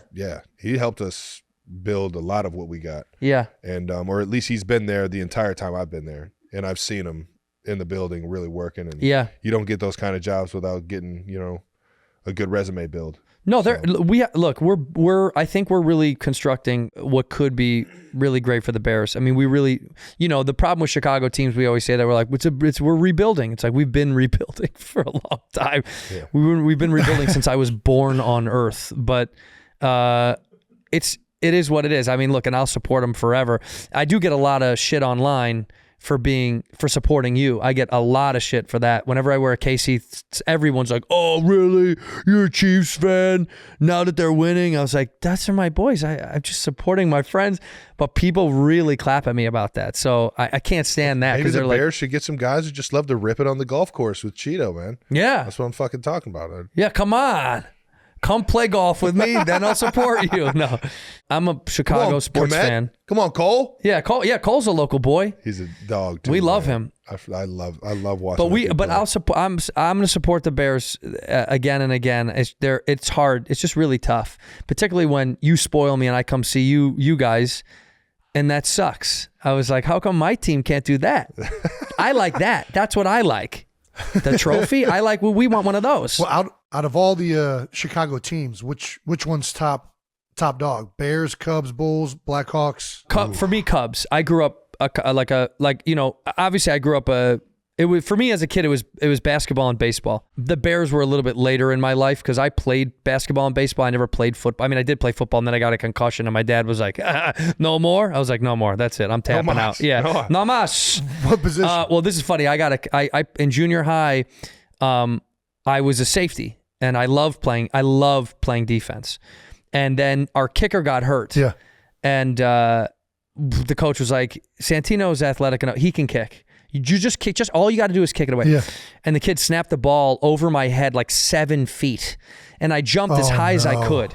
And I used to be able to hop. We have pictures I can send you guys of me dunking in college. Daddy used to be able to hop. Okay. Now I have sciatica. He snapped the ball like 7 feet over my head, and I remember looking up being like, as I jumped, I remember going, shit. Like I knew it was way slow gone. Motion. So I ran back to grab the ball, and I'm looking over kind of out of my peripheral. I'm like, the coach is like, kick it, kick it. But I knew I couldn't kick on the run. You know what I mean? On that turn and run. No way, it wasn't taught no way. Then. That's so hard. Yeah. And so then I just started sprinting up the line, and I was making way, and I see the first down, and then Then I woke up, and my dad was over me. He's like, "You got your bell rung." That's what he kept saying. "You got your bell rung." Dude, I was gone. Dude, I want to see this so bad. And after that, I was like, "No more football." Do you remember Sean Taylor in the Pro Bowl game? He rocked that fucking kicker on the fake field goal. Dirty. The punter. Dude, that's what this is taking me back to right now. Oh, dude, the pain was unbelievable. Because it blindsided me, too, because I'm running up the side. I don't see this dude coming out of this side. I got smoked. And it was helmet to helmet. Back then, in junior high, helmet to helmet, they like cheered it on. They were like, yeah!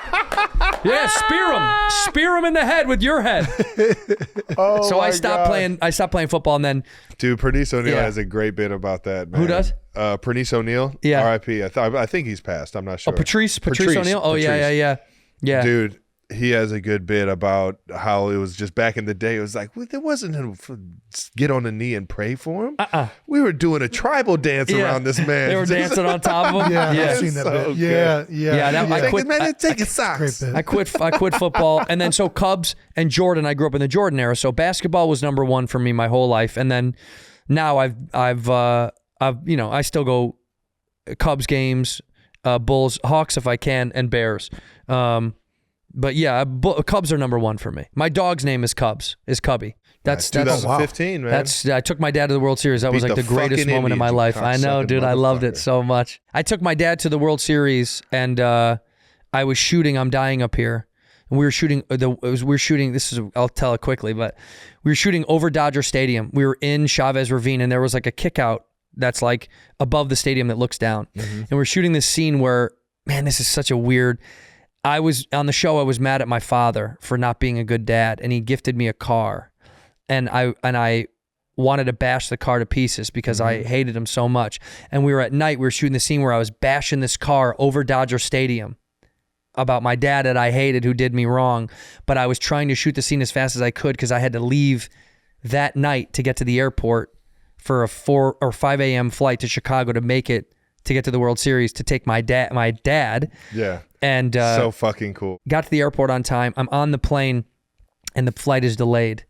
And I'm having like a panic attack, like, oh, I'm going to miss the World Series. And I remember I was in the galleyway and I called my dad and I was like, I think I'm going to miss the World Series. And I started just bawling. I was bawling. And my old man was like, it's okay. And I go, you can take someone to the game. He's like, no, I'm not going to go without you. Just sell the tickets. Just get on StubHub or Ticketmaster and sell the tickets. Dude, tell me you made it. And then, dude, Don't do I hung this. up the phone and the flight attendant was like, I think we're maybe going to take off in the next half an hour. Praying to God. We take off and I am like, please make Just this let me flight. get an inning. Just let me get an inning. This is my hand to God. Yeah. I landed and I jumped in a cab and I threw the guy all the money I had in my pocket. And I said, "You please get me to Wrigley Field as illegally as you can." And he was driving, dude. I'm not kidding. He was driving on the shoulder of the highway, like just on the shoulder. We're driving, and he was like, "If I get a ticket, you're paying." I'm like, "No, I don't care, no doubt." And I get there, and I met my dad in front of Wrigley. We have a picture of it. As they were singing the national anthem, he was Let's waiting fucking outside. go! Yeah. It was the You hear wildest. that, Chicago? It was the wildest All that moment. shit you fucking talking about the Chi-Town kid not loving the city? You fucking kidding me? It was amazing, and so I got to go, and we still lost that game. But I had Dude. I had such a good time. I got a similar, not as fucking cool as that. Yeah. That is awesome. Yeah, it was wild. But I did take I took it's a tough Papa one to top. Kels to the World Series. Sat right behind home plate up there in Progressive Field, but as me and Jason know, Jacobs Field. Jacobs Field, right? Yeah, you Jason. don't call it that. Man, I'm telling you, those moments, they're the absolute best. I remember my dad throwing me on the Rapid. Rapid. And you get off right there at the Gateway District, man, and you just, it's like the times have changed. Like Dad would just go up and get a fucking nosebleed seat, and we go and see the Indians, and then of course I'm taking them to the fucking World Series. Oh, it's the coolest fucking moment, man. ever, man. It was such a big special thing to do, and I'm stoked that I was able to do it. It was just like it was incredible. I'll never forget it. Your dad's a real one. He's like, just sell the tickets. I don't even. If it's Well, not you, yeah. I don't want to go. I loved him for that. I said, just take, his buddy John. I was like, just take John to the game. He'll appreciate it. Harvey will like the game. And he was like, no, I'm not going without you. Just sell the tickets. And I literally was on one of the ticket apps and I was contemplating hitting sell now. Like I held it open and I was like, God, should I just sell these tickets? I should just sell them. I'm never going to make this. And luckily she was like, just sit down. I think we might be able to do it in 30 minutes. And I was like, please God. And then by the way, the whole flight, I was just chugging whiskey, double whiskeys. But I was like, please Gotta make be it, please primed. make it. Gotta be primed. Gotta be prepped and Can't ready. enjoy Wrigley. Oh, how has that been? Seeing that entire community outside of Wrigley. What the Like Ricketts did to that whole thing is bananas. I mean, it's like a community. When I was a kid, it was just a little scumbag central for like party animal. Now it's like high end. You can go get like a nice meal before the game. And it used to be just like a shitty McDonald's and a bunch of sports bars. And now it's like hotels and restaurants. And I mean, it's beautiful though. I mean, they really did make it look like an event. You know what I mean? You can bring your full family there, and it really is like a whole to-do. You can spend a whole day down there having a good time, especially day games. Day games are Day games at Wrigley are the best. They didn't start playing night games till fucking... Yeah, like 10 days ago. Yeah. We were too cheap for lights. Yeah. We were too broke to throw lights up. That's cool though. You know, fuck it. This is how we play baseball. Yeah. in the sun. But cooking in the sun and the bleacher bums with their shirts off, just blacked out, sunburnt. It is like, that is Wrigley personified. Beautiful, beautiful young women, like young blonde women, and just blacked out dudes, shirts off, fatted out right next to them. That's a Wrigley iconic image. Now I'm sold. I've always been a diehard. Just want to go to every stadium there is. Every sporting event there is. Wrigley's been at the top of the list for years, so we got to do it, dude. Oh, this let's summer, go. I'm down. Whenever but you're not touring, we have to at least go out to the bleachers. I know you want to sit like Trav, but we got to go out there. No. When it comes to, I want to be in the shit. We should go out there for a minute. Yeah, I want to be in the shit. You won't last long, but we should go out there. No, I promise you. I blend like the tree. Okay, I blend in the trees. Yeah, I blend with the best of them. I'm very just one. Is that Travis Kelce? Just one of those. Nope. It's Jonas Valanciunas. Oh, is that Valanciunas? Oh, it is. Yeah, right, that's what I thought it was. Yeah, my doppelganger is. I keep getting tagged with Spencer Turnbull. He's a Philly. He's a Philly boy, right? Spencer Turnbull. He's a pitcher for the Phillies. I gotta see it. Isn't he a pitcher for the Phillies, right? I haven't Spencer seen Turnbull. Yeah. The name does ring a bell. Dude, you got to see this guy. It's like people keep tagging me. They're like, you look exactly like this dude. It's almost creepy. Dude, when Valanciunas got drafted, yeah, I forgot. immediately I definitely was just talking to this guy in the Phillies. You know this guy. right before you 1,000%. threw out the first pitch. Full on 15 to 20 minute conversation. Attaboy, Jason. I was like, I could have sworn I met this guy. Oh my gosh. People Dude. tag me. People are like, this is you, bro. That's so good. Right away. It's ridiculous. Yeah. He does. I mean, he is very handsome, I'll say that. So shout out to Spencer Turnbull. Yeah, he's a Philly now. He was in Detroit before, and now he's in Philly. Speaking of like sitting in the stands, I love sitting in the stands as well. Kylie and I one time, this is before Kylie got famous, but in Philly, it's always hard to go to the sporting events, but I got a full on like disguise. The like old like Mr. Potato Head, like with the nose. Glasses. Yeah. Which only makes like, you stand out yeah, more. like and for sure, but people don't know. They're like, who the hell is that guy? Just to sit in the outfield, and it lasted about 4 innings. But yeah, either way, the best. It's so fun. Like we got to do it. Can I come with you guys? Dude, honestly, you are more than welcome. My guy, legendary Cub pitcher, Rick Sutcliffe. Yeah, Sutcliffe, baby. Sutcliffe has been telling me to bring my ass out there for years well, let's now, go. and I owe it to him. He's a Kansas City guy. He grew up in KC, yeah. big Chiefs fan, but he's been telling me I got to hit Wrigley with him. And what are we waiting for, my guy? Dude, honestly, I don't know at this point. Well, let's go. It's going to happen now. We're going. We're doing it. You'll see us, Wrigley. You'll see us. We'll be out there, baby. Let's get to a little, we got to ask, but you don't have to answer. Okay, great. That's always a fun game. Jason, you want to tee it up? Love it. Sure.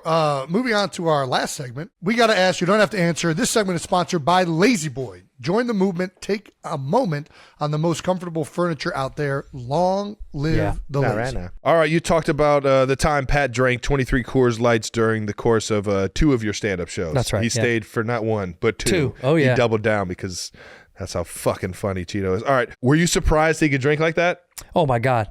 Well, first of all, people that know Pat know, like, he loves them Coors, baby. Let's get them Coors. You get them Coors, man. That Mount Water. Them mountains are blue. I'm drinking. At the first show, I had the wild thing was that was in Dallas at the Addison Improv, and the wild thing was during the first show, I just assumed they were gonna have a drink or two, watch the show, and then leave. I was like, they got somewhere to be. Yeah. And when they told me he drank them out of Coors Lights, I for real thought they were joking. But the club was like, no, we actually have to go buy more. We ran out of Coors Lights. And it was like, legendary. I was like, that's not even a real thing. And they were like, no, I mean, obviously people in the room were drinking them, but they were like, your party drank a fair amount of Coors Lights. And then when the second show came around, I thought, well, he's probably only going to have a few. We're not going to like... You know what I mean? Like, he'll probably have a few because then he'll want to go. But no, he smoked whatever they gave him there. He just bashed all of those easy. Then we went out and he was like, let's go to this Mexican restaurant and get food and hang out. And we did. And then he smashed another probably dozen. And then he's like, who was at the club? Maybe he wanted to go to the club to go see somebody. Maybe it was Dez or something. I don't even remember who it was. And he was like, yeah, let's go meet them at the club. Then it was another like dozen Coors, this dude. I was like, I see why you're sponsored, dude. Yeah. Dude. Surprisingly coherent the entire time. Oh yeah, dude, he's functional. He can. There's no Not like a wobble, There's no like, oh, not Pat's gone. No, he was smashing through them Coors, dude. Those silver bullets were going down easy, baby. Was a little surprised at first, then I got used to it. All righty. When Rob McElhenney came on the show, we talked about the time the two of you made fun of Travis for wearing a Rolex on the golf course. Do you remember this? Oh fuck, dude! On the remember when I brought this guy brought an all gold Rolex. Yeah, an all gold Rolex to come play golf. I had just got it. I didn't know where to put it. I didn't want to throw hilarious. it in the golf bag. I just started ripping it with it on. And did you get? He just one of those claw machines. I was like, where did you get that from, dude? Is that? Why are you wearing that on the golf course? It was so shiny. But I'll tell you a good embarrassing story about Rob McElhenney. He won't like this at all. We were playing on. Trav had you either just played with us or we were just about to play with you, and we were doing a round, and we were on a little par 3. Mac put one like over the fence into the river. Mm-hmm. And he took his club. I want to say it's like a wedge. And there's bushes, but there's also a one of those cross-linked fences behind the bush. Yeah. He threw it so hard, it went through that fence, through the bushes, and the LA River sits below it, and it's all concrete. Most of the time, it's no water in it. You could hear bing, bada, bing, bada, bing. You heard his club bounce off of the concrete. And me and the two dudes were playing with silence. I didn't say a word. I was like, "Oh, dude, I'm not gonna talk to him for the rest of the day."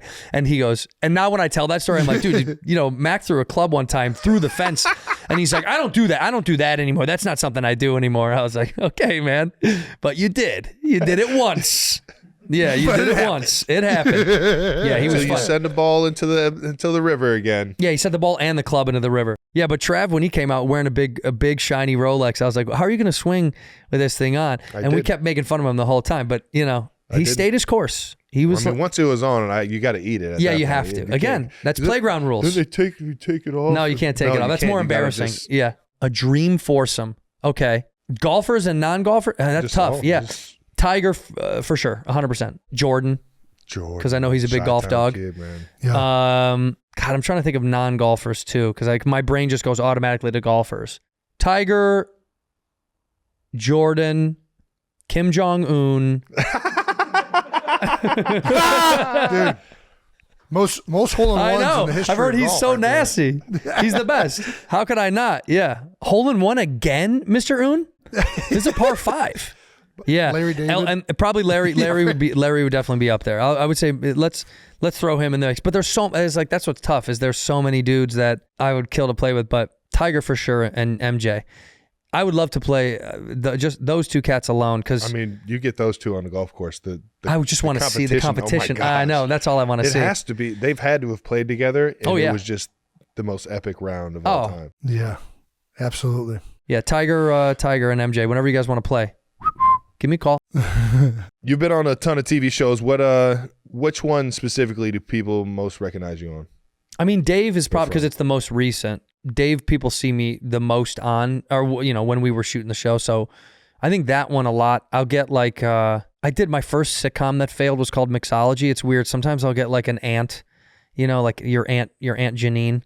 When I'm out, it'll be like, were you on a show called Mixology? I'll get that sometimes, which is wild. It lasted one season on ABC and got crushed. But I did, I've done so many like small little bit roles too. Arrested Development, no one really, that snuck on that. I did Curb, so people will see me from that sometimes because that was a couple of years ago, which was like one of the best experiences of my entire life. So dope. It was wild. And, but mostly Dave, like almost always Dave now. Because it was such a big show on FX for a hot minute, and hopefully Ricky Stanicki will be what more and more people see. Fuck yeah! And then who knows what's next? I mean, I have a new show that we're working on now for me, so fingers crossed. All about whiskey, baby. Let's fucking all go. about whiskey, baby. And we need a big bearded guy in the barrel room. So, Jason, if you're available, I mean, yeah, I'm free. Okay, yeah. Are you busy? Are you working? I'm okay, jobless. Good. Actually, currently, I officially don't have a job. Well, let's employ you, man. I think I would love to employ you. All right, perfect. Well, Wikipedia has has a list of myriad of reasons, myriad of things that they have on there, as you're known as. Slugger Santino, the Red Rocket. Yeah. That he is avoiding. Timeout. I got to bring this up. Orange. He's avoiding a word that's on this rundown because he doesn't What is know the But what I the used word another is. good word. You did. You navigated it well. Wait, what's the word? navigated Let me it see. well. Can I see what the word is? Hold on, I let me think see. it's Hold on. Where are we looking? Wikipedia has an official list of your pseudonyms. Right, pseudonyms. Silent P's always get me. The silent P's. Hey, if it's a PS, that's tough. Yeah, PSs are tough. But I use It is. That's Cincinnati's unfair, fine. That's really. Cincinnati. Yeah. That's a good This is. I don't blame. This is where we don't blame Travis for this. This is the whoever wrote that word in there. How dare you? You can't say you're not proud of me. But he said myriad. Myriad was good. That was, he was right. You have a litany. You could say litany. Ooh, a litany. litany of lists. Another one. Litany. You did use some big words there. You nailed that. My pseudonyms on Wiki, yeah. The Slugger Santino, that came from when I was a young lad in Chicago. We grew up in downtown Chicago, my mom and I, when she was still a single mother, and I would fight a lot. I like to fight often. Fuck yeah. Yeah, it was like one of my favorite things. Oh hell yeah. I was kicked out of a few different places for fighting. I think I got kicked out of preschool for fighting, which is bananas. Dude. But they welcome called me to the Slugger. team. Yeah, and then I went to Moody Fucking Bible, which people everyone- know, and everyone they here asked gets me kicked to out of leave preschool. politely. They asked because of my mom was like, "You kicking him out?" They're like, "We're asking him to no longer attend." Nobody wants Very to leave with there a was black eye.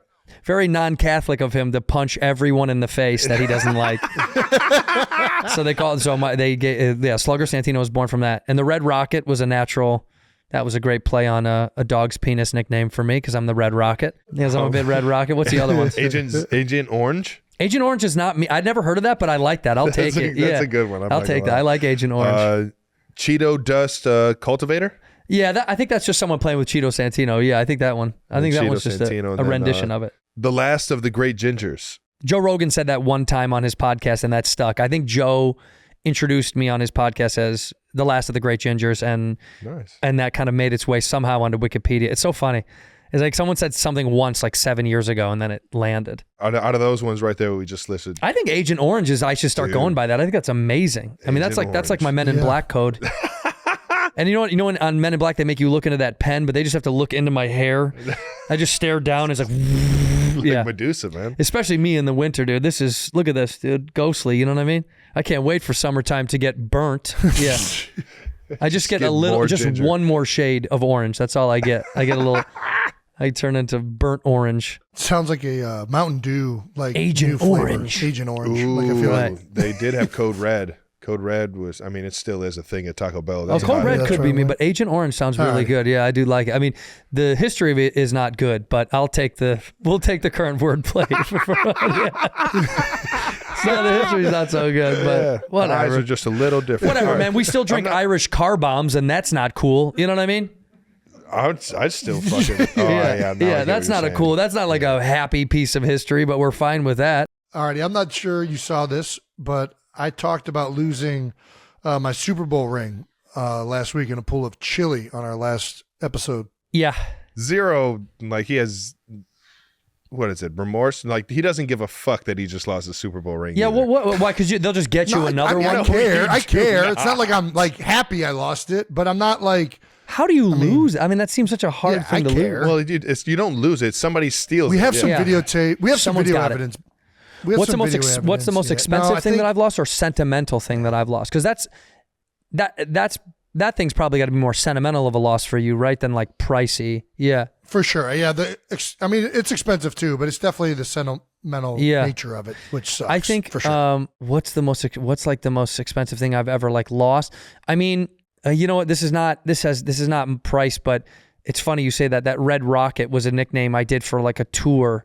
And we had an artist draw this great piece of art, and they made me like a custom Red Rocket hat. And I love that hat. It had 2 R's on it. Ooh. And I was racing out of my Uber to the airport, and I left that in the Uber. Yeah. And as I closed the door and I watched it drive away, I was going to miss my flight. And I was like, should I call this dude to turn around? And I like slowly was like, goodbye, sweet hat.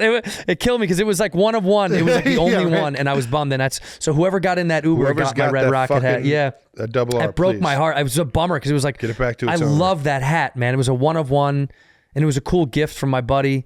So that sucked, and that was like only a couple months ago. But in the history of like losing stuff, there's nothing that I've like. The amount of times I've left AirPods somewhere is comical. Sure.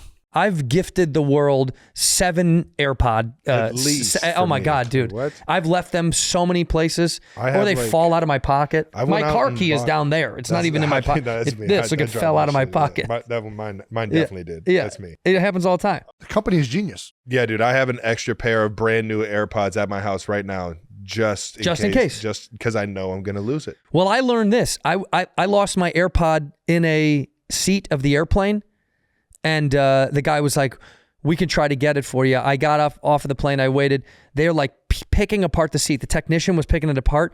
And then he goes, I see it right there. And I was like, oh shit, awesome. And I go, can you get it? He goes, no chance. I was like, oh, okay. Why did we wait? What was the point of waiting? Damn it. But I don't know if you know this, tip for everybody. If you lose one AirPod, you can order a single AirPod. You don't have to buy. Yes, No, I swear. really? I went to the Apple store. I asked him. He's like, no, we can do a single order for one because this happened so much. Because I assumed I just needed to buy a new. But he was like, no, you can get a singular AirPod. So I went to the Apple store. So shout out to Apple for that. That was huge. Do you remember how much the single one was? Don't shout out You're Apple right. for anything. These Never mind. assholes invented the most Never mind, you're losable right. You're right, dude. earbuds Apple, of you're the all worst. time. You're the absolute worst. But the noise Unless, of course, you want to write me a check. They have phones. They could have unbreakable phones. They could use glass that doesn't break, but they purposely put it. Yeah, but you know what? glass that does break. Okay, I'll So come you have back to go that. back. I've never put a case on my phone, Jason does the same thing. and I've never broken them. Yeah, but I don't I'm not a break 'em. case guy. I've broken it. I've broken it at least over 20 times. Well, this I've has had come from the brand guy new that phones all lost over. his I got Super Bowl actually ring, right so now. this makes sense. I think this makes. Yeah, I this just is want you not- to know yeah. you're plugging Apple cracked right right now. there. Yeah, you're so plugging I them don't real even hard. see it. You're Real hard. I might go to Apple and get a new phone now. I won't leave it though. I won't. I'm not going to leave them. All right, Cheeto, you're one of the most famous gingers out there. Can you do a Mount Rushmore of famous gingers for us? Oh, interesting. And Very you can put good. yourself on there. Shout out to George Washington, the original ginger. People don't know that. George Washington. He had what? My friend. You are remembering Mr. Washington in a wig. Yes, Yes, the like wig that was white not hair. his hair. That was a so wig. wig he was wearing. Yeah. Um, Oh, look, it's George. he was Where's a redhead. this- You can look it up. George Washington was actually a redhead. Is there photo evidence of this? I don't know how many photographs were being snapped of GW, but You can read up on it, I'm sure. yeah, I think you can. I think you can read some literature about it. I would say, who else makes the Mount Rushmore of Gingerlies? I mean, I probably put Ronnie Howard up there, Opie Taylor, because I got called that a lot when I was a kid.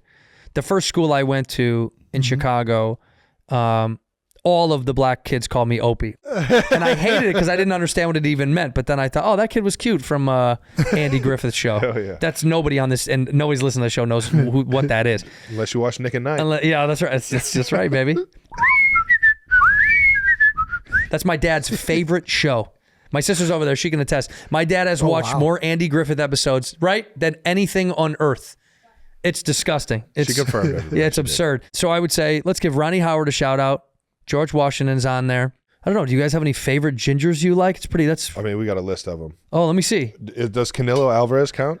Yeah, Canelo. I get called. Canelo. I get called Canelo sometimes. Prince Harry. He's in limbo with me right now. No, I'm kidding. Oh yeah, Andy Dalton. Shout out to Andy Dalton. Dude, he won me a free car, man. Did he really? Yeah, he threw the ball to me for a 15-yard touchdown, and the game was so ass at the Pro Bowl that year that it won me a free car. What kind of car was it? It was a Genesis. And who has that? I still have it. You do? Dude, yeah. Travis? Kumar's out here sliding around. It's a company car. Yeah, Bill Burr's got to be up there 100%. And let's give the other one to let's say Lindsay Lohan for sure. The OG. Nice. The OG Lindsay You don't Lohan. always We'll get give it to her. The Yeah. lady gingers love. Yeah, she's They making don't- her you she's don't making her always second get- round in the biz. She's coming back, right? She's making like another pop in a big way. Yeah. I think I saw her. She did an Irish movie actually not too long ago. I think my wife likes Hallmark movies. She did one of those and she liked it. I saw she the loves same Hallmark one. movies, How about man. that? Loves that. Yeah. It was. Are you All a right. Hallmark guy, Trav? I I dabble now. Yeah, you do. I Yeah, dabble now. Well, you like the cards, so you might as well like the movies. Big fan of the cards. Huge fan of. Well, it's Kansas City-based company, so Is it really Hallmark? Yeah. Shout out. I'm throwing that out there. I think it is though. A piece of me thinks that's not true at all. Is it? I know They it. are? Okay. I mean, I've been there for fucking 11 years. I Oh, see yeah, it you all the should time. know. I By think now. maybe Should not know. based there, but I know it's big. Love their cards. Nice. We've mentioned on the show that conspiracy theories help bring NFL locker rooms together. Where are your conspiracy theories? You got any good For ones? stand-up? Yeah, no, just period. You got any good conspiracies? Oh, my conspiracy theories. Yeah. Oh my God. They bring NFL locker rooms together. Like a Kyrie's flat Earth. Yeah. Yeah. Well, he's not the only one that thinks that, but he's probably yeah. the most. How many? well-known. What percentage of the NFL believes in lot. flat Earth? Do you think? Dude, honestly, there's at least 10 guys, 10 to shockingly, 15 guys you would in be every shocked. locker room, I would imagine. That are hardcore flat Earthers. I think if you took a truly anonymous poll, like nobody had to disclose their name or anything like that, I think you're over 15% of an NFL locker room. It's crazy, dude. What? I'm telling you. That's insane. Dude, everyone gets hit in the head. It's unbelievable. Yeah, that's true. That's true. Cheeto, I was telling this to his position coach about, what percentage of guys, and the position coach, there's nobody on the team that actually thinks that. Within earshot of this conversation, one of the guys said, I mean, how do you know it's not? Yeah, man. Right on. And you got to let them fly with that, What are the other conspiracy theories I believe in? I mean, it's an endless list. I mean, which one? I mean, they're all real and true. The NFL is rigged. That one's really good. That one I love. Ooh, Yeah, That's a good one. Jason I've bought seen in the on scripts. that You've one. sent me one script. I got did. one script. I did. Yeah. It was pretty good. Well, it was the game you were coming to. I wanted to make sure you knew what the script was. Well, yeah, because I was like, I'm gonna have to leave early, and Travis printed out like old MapQuest directions. He printed out exactly what I needed to stay for. Well, it's because he came to the Broncos game last year. That's right. In Denver. In and Denver. It was the game we lost, and we had to lose a few more for it to really look unexpected that we were going to win. I the even said to Super him, Bowl I said, this I'm year. bringing my So- wife's family to the Broncos game. Can you take an L? This is the first time my wife's parents have ever sat in a suite. Yeah. Let me call Goodell. So he see called if- everyone up and said if they would take an L And at Mile everybody High. was in. They were You like, did? yeah, if you lose to the Broncos. And if you notice, guys, if you rewind the footage, Travis, when the game is over, points up to my suite and just does a little wink and walks off the field. That one was a bummer. I did not want to bother you. After the game was over, I was like, I will not be calling Travis. I will not give him a I ring. didn't even want to call you. I'm like, God damn it, I got him tickets to this fucking trash ass game. No, bro, God it was damn such a good game. Well, my wife's parents had never, or my wife's dad too, was so, like he had never been in a suite at Mile High, and he walked in the room and he was like, wow. And I go, isn't this Nice, awesome? dude? And he turns to his left and he That's goes, what it's all about, I think. so much food. I was like, You got a whatever you buffet want, man. over You can there? have anything you Dude, want. I think if you clean that out, they'll actually bring another They'll bring one. more, bro.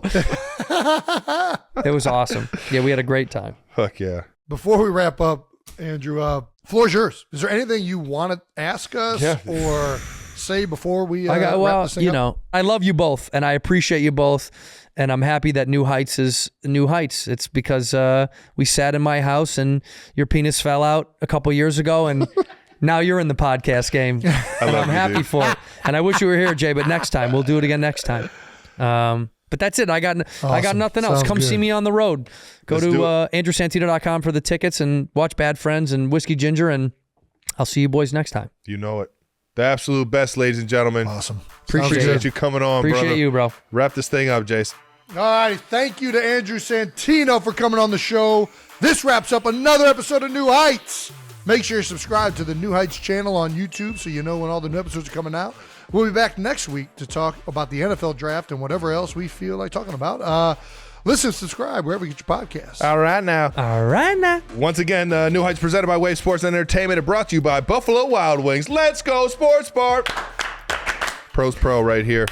Jason's a little late. Delay, God damn it. Follow the show on all social media at New got a Heights delay. Show. I fucking hate The being one not being has there. For fun clips throughout the week. Thank you to our production crew. Thank you to the 92%ers. We love you guys. And thank you to Cheeto Santino for bringing the Jews, man. We love Thank you, brother. boys.